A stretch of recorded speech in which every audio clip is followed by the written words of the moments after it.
Hello everyone, welcome back again into today's lesson video. Today we are going to be looking at objects that are moving on the incline. Yes, so please don't forget to subscribe. Okay, yes, don't forget to subscribe to the channel. Thank you so much to those who have subscribed. But again, if ever you haven't subscribed to the channel, please subscribe. If ever this is your very first time viewing the video or any kind of video from this channel, just click the red subscribe button. Okay, yes, and your subscription will be highly appreciated. Okay, yes, let's get into today's lesson video.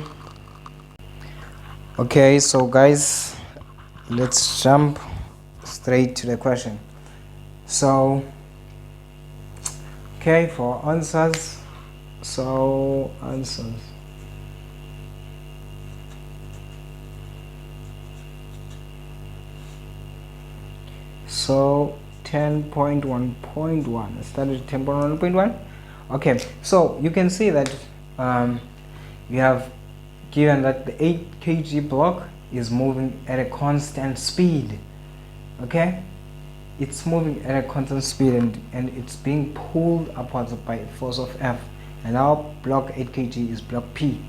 Okay, yes, so mind you guys, what do you have to underline there? I think you know, constant speed. Okay, if ever you are given a scenario whereby an object or a block is moving at a constant speed, you should know the acceleration is 0.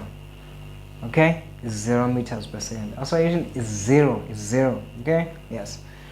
So let's jump to 10.1.1. State the Newton's first law in words. Okay, so you should, each and every time guys, you should know or you should know how to state Newton's laws in words. Newton's first law, second law, and third law.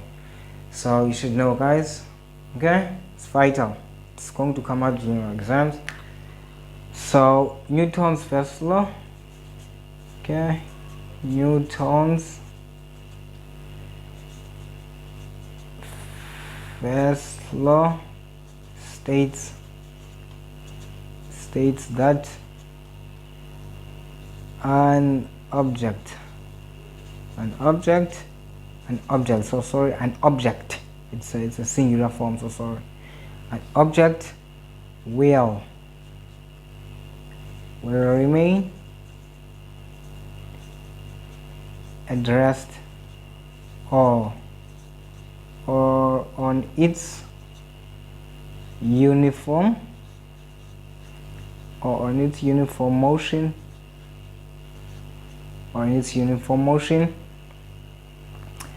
unless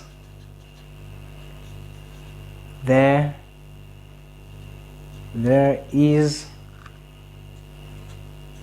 a net force. Okay, there is a net force acted upon it. Okay, upon that particular object. Okay, so Newton's first law says that an object will always remain at rest or in its uniform motion or in its state of uniform motion unless there is a net force acted upon it. Okay, meaning that an object will always remain at rest unless there is a net force acted upon that object. I think you understand. Okay, let's jump to 10.1.2. Okay, 10.1.2. 10.1.2 is asking us to draw a free body diagram for block P. Simple like that. So a free body diagram for block P. Okay, so this is the force that is being applied, force F. This is force F, the applied force, you can say. So there's a gravitational force that is going downwards. Okay, Fg is equals to weight. Okay, is there a friction? Yes, there's a friction there. Okay, yes, there's a presence of friction. Okay, there is a friction. there's a friction, meaning that the surface is rough. Okay, yes. So meaning that this is going to be frictional force, the kinetic frictional force. Okay. Okay, so we have the normal force moving upwards,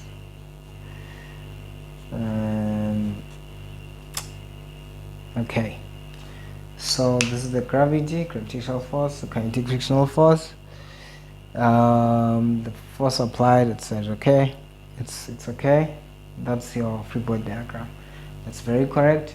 So now let's jump to 10.1.3 10.1.3 calculate the magnitude of the force F.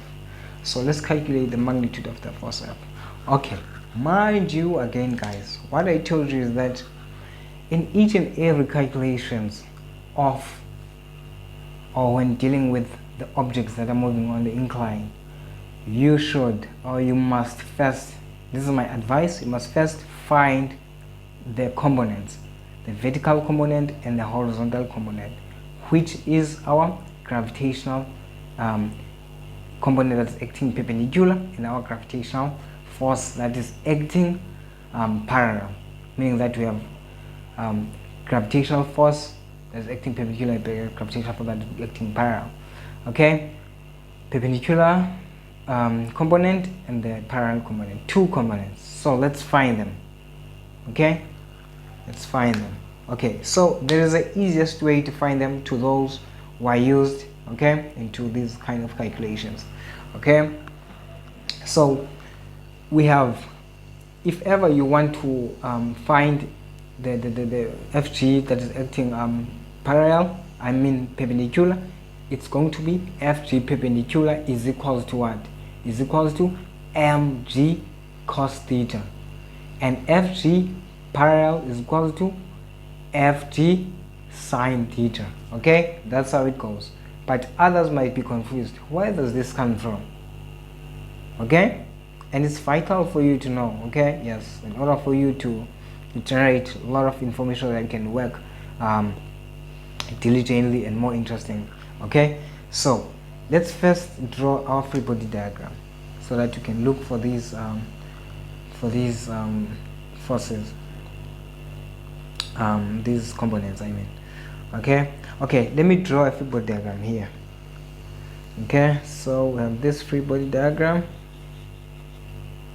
Okay, we have the applied force, and the applied force, we have the normal force, we have the gravitational force. Okay, we have the gravitational force. Okay, we have kinetic frictional force. Okay, look, the incline, it's on this way, right?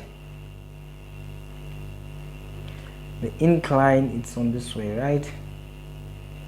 Meaning that we have 20 here. Okay, this is our incline. Okay, this is our incline. So we have 20 degrees. Also about writing above, or should have wrote underneath, but no problem. So this is our incline plane. Okay, going downward. So our object is moving up, meaning that there is a gravitational force that is pushing it downwards, which is what? Which is gravitational force that is acting parallel. Okay, we have to resolve this. Okay, always assume that this FG, this gravitational force, is a problem. Why? Because we can't do anything, because our vertical forces that are acting here are not balanced. Okay, so we have to balance them and by finding these two components. Okay, so we have, meaning that we are going to have what?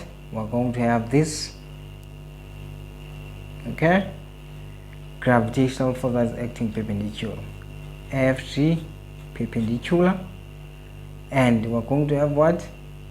FG parallel. But FG parallel, I can also write it here because I can also show it here because it's going down, it's opposing that motion. Okay, it's also one of the forces that opposing that motion, which is going downwards. Okay, yes, pushing it downwards. You know that gravity is always pushing object downwards. But let me draw it here. Okay, this becomes our FG parallel, and this is our FG gravitational force, FG parallel, FG perpendicular. Okay, this is theta, angle theta. Okay, yes, because it has formed an angle triangle here, so this is angle theta. If this is angle theta, meaning that this, because this angle is opposite this side, this is the opposite side, and obviously this is the adjacent side, and that side is the hypotenuse side. That side of FG is hypotenuse, the side of FG perpendicular is adjacent, and this side of FG parallel is this FG parallel is an opposite side. Okay, yes. Okay, look, so in other ways, when resolving this FG parallel, we might write it like this. We might say FG, as I showed you here, guys, we might write it here. Okay, we might show it here like the line. It might show the line here, that is FG parallel here, meaning that it's opposing this motion, FG parallel. Okay, but I wrote it here to so that you can be able to see how do you resolve FG, okay, parallel. Okay, how do you find out FG parallel? I mean, so you can see that this angle is between hypotenuse and the adjacent angle theta. So hypotenuse over adjacent. Okay, we're still finding the, not yet answered the question, guys. Still finding the components. Okay, is equals to cos theta. You know that hypotenuse over adjacent over hypotenuse. So sorry. You know that adjacent over hypotenuse is equals to cos theta. Okay, you know that we have SOHCAHTOA. So this is adjacent over hypotenuse is equals to cos theta. Okay, this is cos, this is sine, this is tan. Okay, this is tan. Okay, let's say tan. Yes, this is tan. So opposite over hypotenuse. Okay, this is cos, equals to cos. So that's why adjacent over hypotenuse, adjacent over hypotenuse is equal to cos theta, adjacent over is equal to cos theta. I think you get it. Okay, so adjacent, what is our adjacent side there? Our adjacent side there is FG perpendicular. Okay, it's FG, that is FG perpendicular over FG. Our FG, okay, hypotenuse side is equals to cos what? Cos 30 degrees. Okay, cos 30 degrees. Therefore, let's revolve this. So cross multiply. So that's FG perpendicular is equals to FG cos 30 degrees. Okay, that's FG perpendicular is equals to mg cos 30 degrees. Therefore, okay, not therefore, FG perpendicular is equals to 8 multiplied by the gravitational acceleration, 9,8 cos 30 degrees, which might please press very fast in calculators, guys, and therefore our FG perpendicular is equals to, let's press on calculators, our FG perpendicular is equals to 67,9 newtons. 67,9 newtons. Okay, that's how it goes. Okay, so now let's resolve for the FG parallel. So for the FG parallel, this is the opposite side over the hypotenuse. Okay, the opposite side over the hypotenuse, okay, is equals to what? Is equals to sine theta. Opposite of hypotenuse called sine theta. You can see. There you can see, guys. Opposite over hypotenuse. Okay. Just give me a few minutes. Okay, do light on this. Okay, so of sine theta. Yeah, you know, opposite of hypotenuse is equal to sine theta. Opposite of sine theta, yes. So what's opposite side there? Opposite side is FG parallel over FG. Over FG is equal to sine what? 30 degrees over 1. Let's cross multiply. If we have a cross multiply, this gives us FG parallel is equal to FG sine 30 degrees. FG parallel is equal to MG. You know that FG is equal to MG sine 30 degrees. FG parallel is equal to, what's the mass? The mass is 8 kg multiplied by 9,8 sine 30 degrees. Would you mind please press very fast on your calculators? 8 multiplied by 9,8 multiplied by sine 30 degrees. That gives us 39,2 newtons. 39,2 newtons. And that's our FG parallel. Okay, so the simplest way to find your FG perpendicular, the perpendicular component, you have to use this formula. FG is equal to mg cos theta. And in order for you to find for this, okay, it's going to be this is FG perpendicular. So sorry, this is FG parallel is equal to mg sine theta.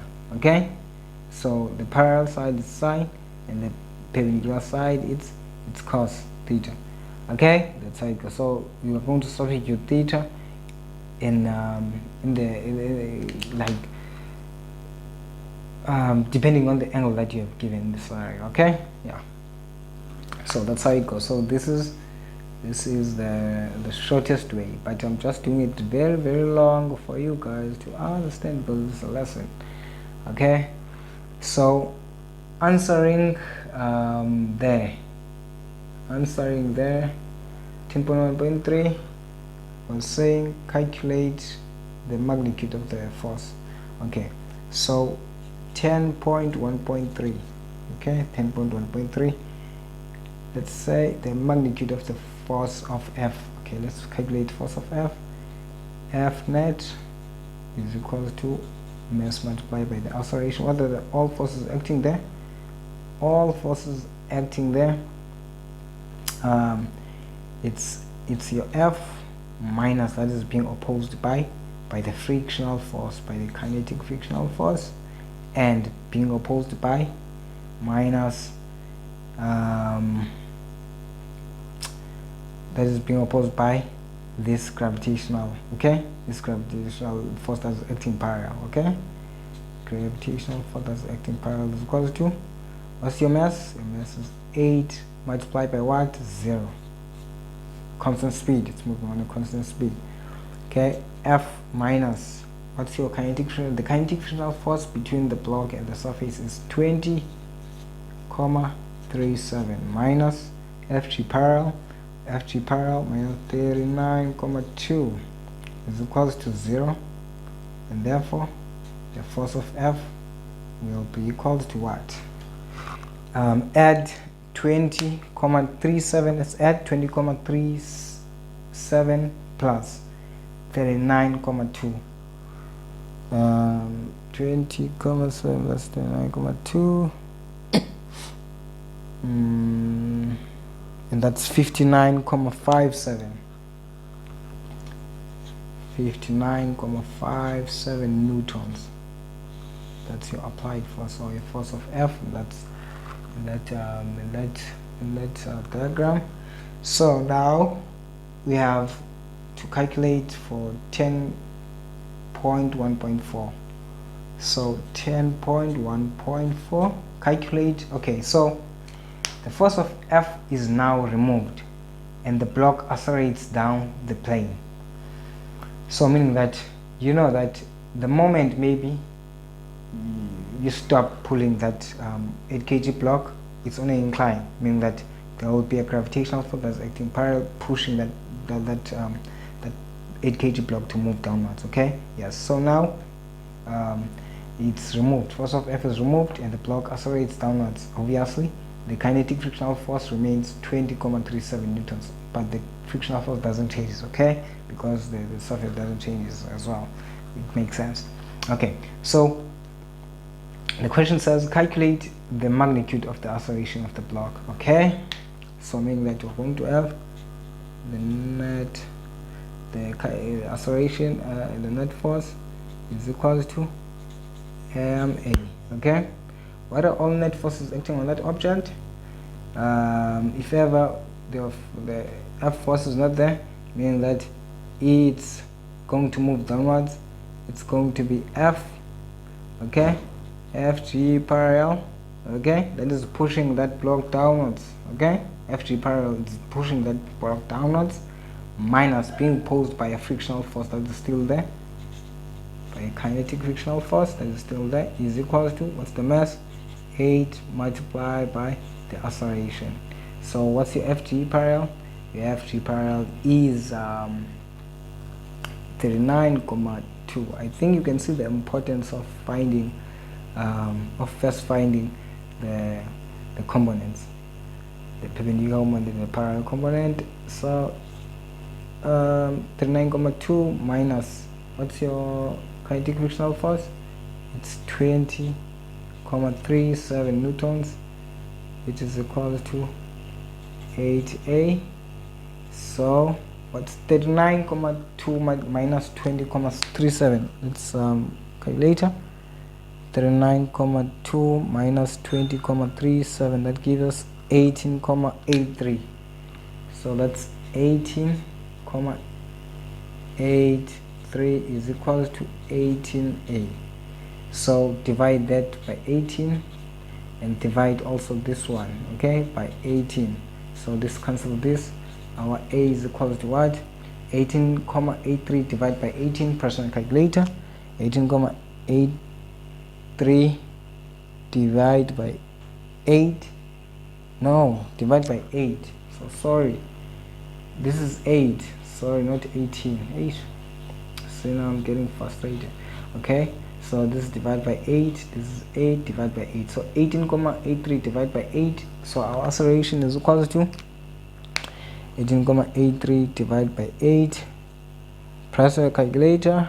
That gives us 2.35 meters per second.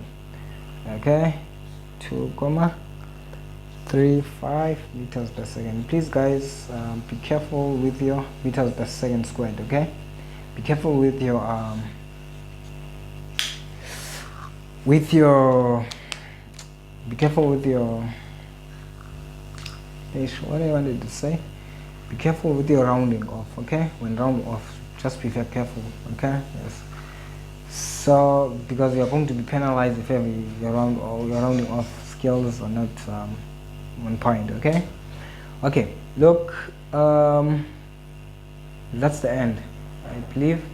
Okay, that's the tempo 1.4. That's the end of the lesson video. But what I want to emphasize to you is that please always, when dealing with these calculations, kind of calculations whereby you are calculating objects that are moving on the incline, you have to first find the components by using these 1, 2. But I just derived from back from initially. Okay, yes, from where this comes from. Okay, so that you can all understand. Okay, yes, can all understand by using my free body diagrams, etc. I think guys you understood and learned something into this lesson. And please don't forget to subscribe. Just click that red subscribe button. Yes, thank you so much. I'll see you in the next video. Cheers. Sure.